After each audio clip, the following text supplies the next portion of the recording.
नमस्कार साथियों।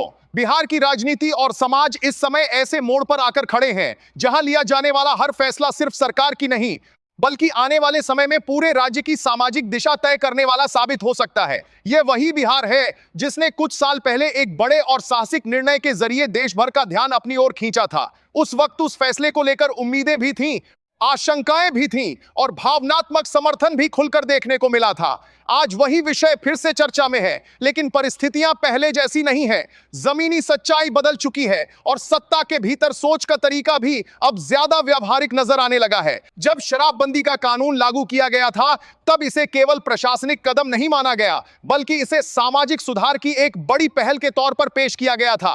कहा गया कि इससे महिलाओं को सुरक्षा मिलेगी, परिवारों में शांति आएगी और गरीब तबके को नशे की बुरी आदत से बचाया जा सकेगा। शुरुआती दौर में कई इलाकों से सकारात्मक प्रतिक्रियाएं भी सामने आईं। लोगों को लगा कि घरेलू कलह कम होगी, बच्चों की पढ़ाई पर ध्यान बढ़ेगा और घर का पैसा सही जगह खर्च होगा।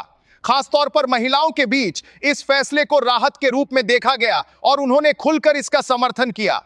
लेकिन समय के साथ तस्वीर का दूसरा पहलू भी सामने आने लगा। कानून जितना सख्त था, उसकी जमीन पर पकड़ उतनी मजबूत साबित नहीं हो सकी। शराब की मांग खत्म नहीं हुई और इसी वजह से अवैध कारोबार ने धीरे धीरे जगह बनानी शुरू कर दी। गांवों, खेतों और सीमावर्ती इलाकों में गैरकानूनी नेटवर्क खड़े हो गए। नकली और जहरीली शराब की घटनाएं बढ़ीं और कई घरों में मातम पसरा। जिस नीति का मकसद लोगों की जिंदगी सुरक्षित करना था, वही नीति परोक्ष रूप से कई दुखद घटनाओं की वजह बनती चली गई। इन्हीं अनुभवों ने सरकार को अपनी रणनीति पर दोबारा सोचने के लिए मजबूर किया। अब यह बात खुले तौर पर स्वीकार की जाने लगी है कि हर नेक इरादा जमीनी स्तर पर उसी रूप में सफल हो, यह जरूरी नहीं होता।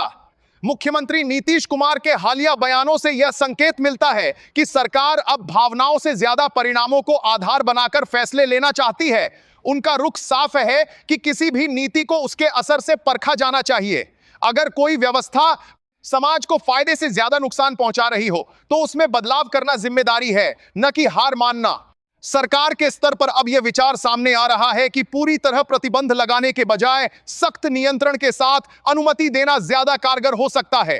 प्रस्तावित व्यवस्था में शराब की बिक्री को पूरी तरह सरकारी निगरानी में रखने की बात कही जा रही है। यह किस पूरी तरह प्रतिबंध लगाने के बजाय साफ किया जा रहा है कि यह खुली छूट नहीं होगी, बल्कि नियमों और शर्तों से बंधी व्यवस्था होगी। दुकानों की संख्या सीमित रखी जाएगी, स्थान तय करते समय सामाजिक असर को ध्यान में रखा जाएगा और हर गतिविधि पर प्रशासन की कड़ी नजर रहेगी।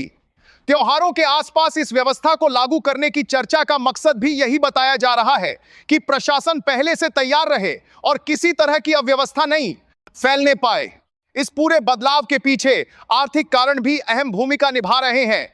बिहार जैसे राज्य में विकास कार्यों के लिए संसाधनों की कमी हमेशा एक बड़ी चुनौती रही है। सड़कों का निर्माण, अस्पतालों की व्यवस्था, स्कूलों की स्थिति और रोजगार के अवसर, हर क्षेत्र में अतिरिक्त धन की जरूरत महसूस की जाती है।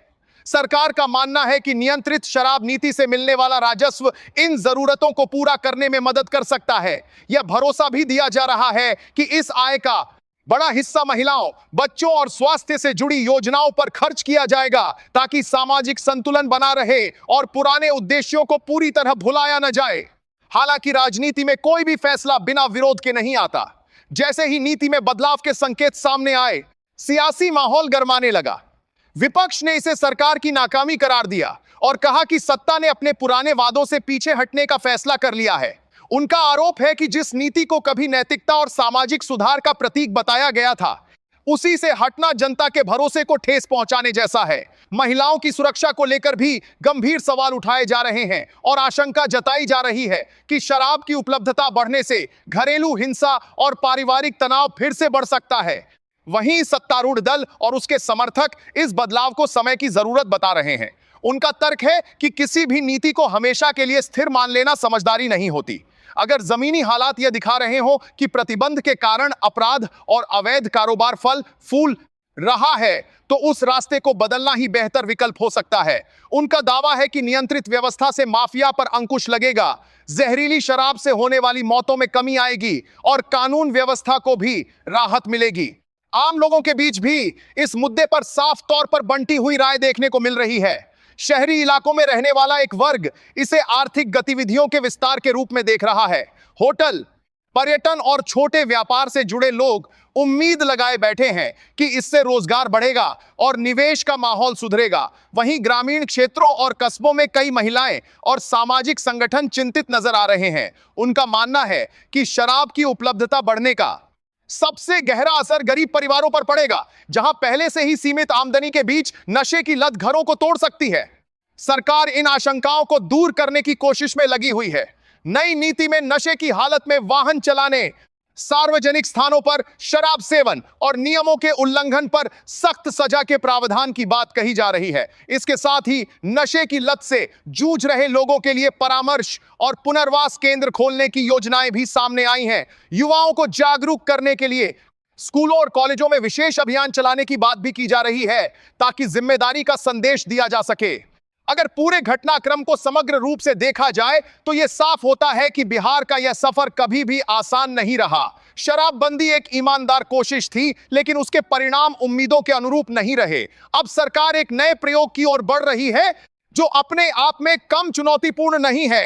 यह केवल कानून में बदलाव का मामला नहीं है, बल्कि सामाजिक संतुलन बनाने की एक नई कोशिश है।